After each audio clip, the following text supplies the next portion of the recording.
woke to the sound of screaming and ran out to see a man had stabbed one of the passengers. He had that same dark faded face as Emily and kept asking us to join them forever in torment. The guy he stabbed began to pulsate and move uncontrollably. I heard the snapping of bones, and his face began to fade. It was an awful sight. He then stood up asking his wife and son to join him so they could be complete. So picked up a piece of wood and stabbed the guy right through the head. He then proceeded to fade out into the mist almost as though he was part of it. It seems that engines are the only things that have been affected. We also saw that during the night the guards on duty were ambushed by these birds or maybe even pterodactyl-like creatures. What the hell even is this thing? We decided the best plan was to keep going down the line and try to find Gordon, Percy, or anyone else. God, I hope we don't run into any more of those things.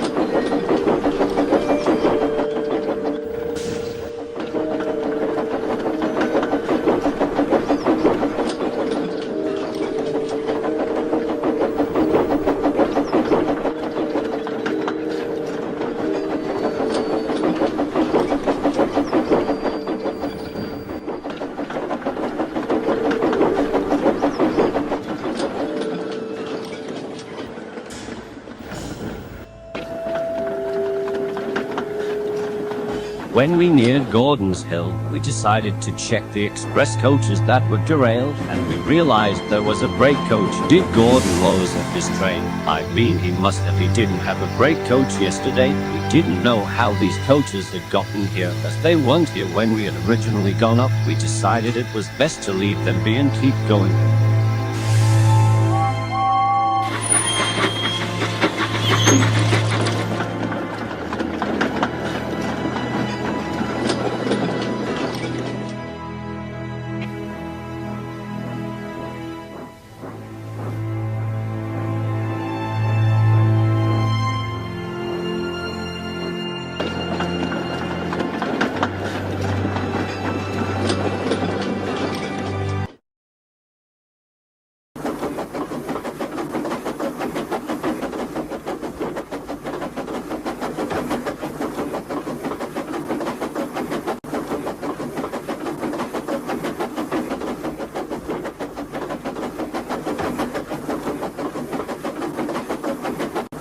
While heading down Gordon's Hill, we were shocked to find a little old engine. He was damaged, broken, and he was almost out of coal. But the number 2 on his tender told us everything. He didn't say anything. He groaned in pain as he kept backing away from us. This whole thing must have taken a toll. And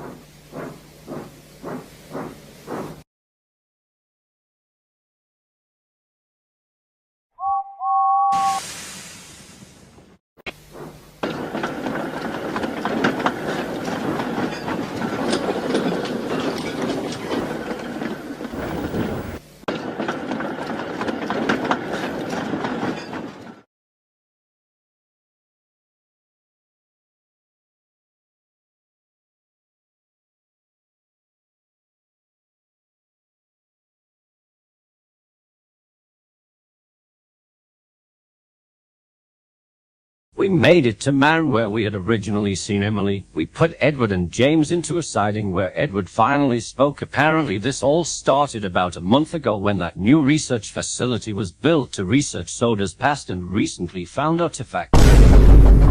Thomas was sent to help at the facility for a while till Topham could get a permanent engine. While doing so, Thomas began to act differently. He was always worrying and being clumsy. That was until the day it all went wrong. And 2 weeks ago the facility had been doing strange experiments that were yet unknown, during which Edward took a goods train to the facility where he talked to Thomas. But then strange noises were heard within the facility. The people within began to scream and a massive roar echoed throughout the yard, and the fog sirens blared as the mist leaked out of the facility and spread all over Sodor. Edward tried to run, but the heavy train held him back. Thomas tried to help, but Edward told him to run.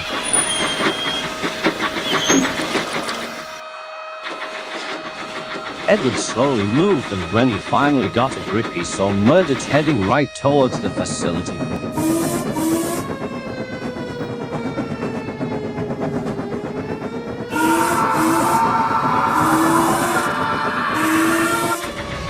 Murdoch hasn't been seen since.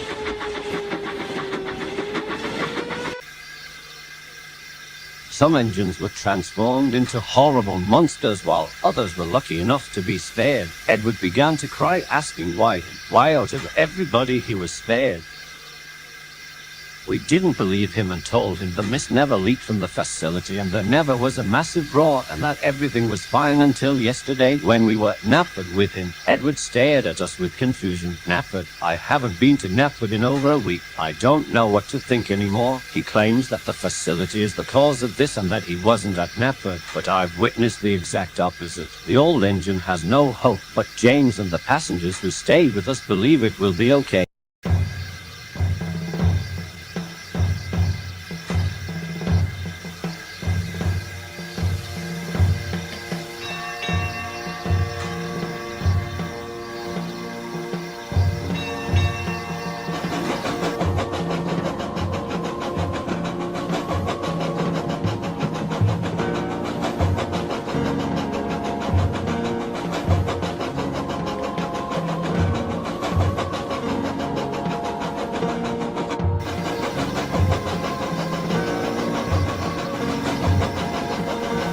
While on guard, I saw Toby rush past with Henrietta and two old branchline coaches heading towards Tidmouth. He didn't stop, most likely didn't even notice us as this mist had gotten worse. Why would Toby be running away from the mainland? Perhaps we'll head back down to Tidmouth and look for him.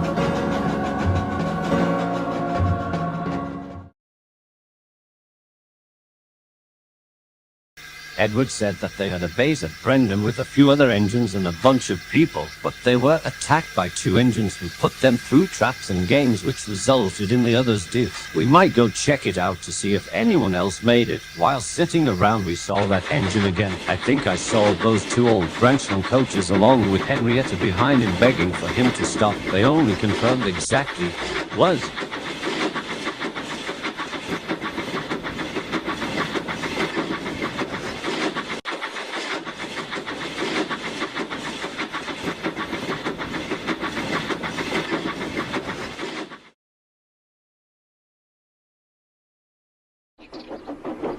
We made a plan, which was to leave half the passengers at Marin and head back down the line towards Tidmouth as Edward begged us, saying we had to check it out to see if we could find Toby or anyone else, then to Brendan.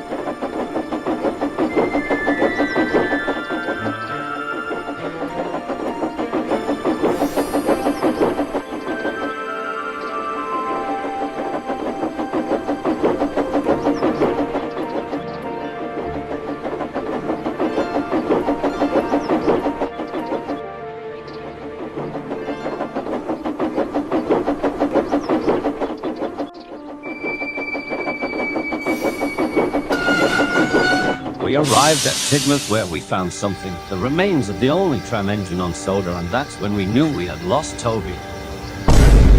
His face was faded and looked as though he was screaming and crying blood, and worst of all, the wood above his face had been crushed, and inside his cab was worse. His crew was there. They were both stabbed by the pieces of wood from Toby's cab, and his boiler was the same too, dented and crushed. What could cause this kind of damage? James felt bad as he was rude to Toby all throughout his time on Sodor and never got to properly say he was sorry. Edward also began to cry, saying how it was all his fault and didn't deserve to be saved. We asked what he meant and how he knew Toby would be here. He said Toby was one of the few engines with him at the docks, and when they were attacked, Edward told Toby to run to Tidmouth and he'll meet him there. We told him it wasn't his fault and he didn't have to blame himself. We were about to leave when we saw Lever hiding amongst the trucks. He was babbling uncontrollably. He saw us, asking if we had seen Toad. We told him no, but that didn't help. We coupled a lever and continued down the line.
We arrived at Tidmouth sheds to fill Jane's tanks, and we never thought to see what we saw.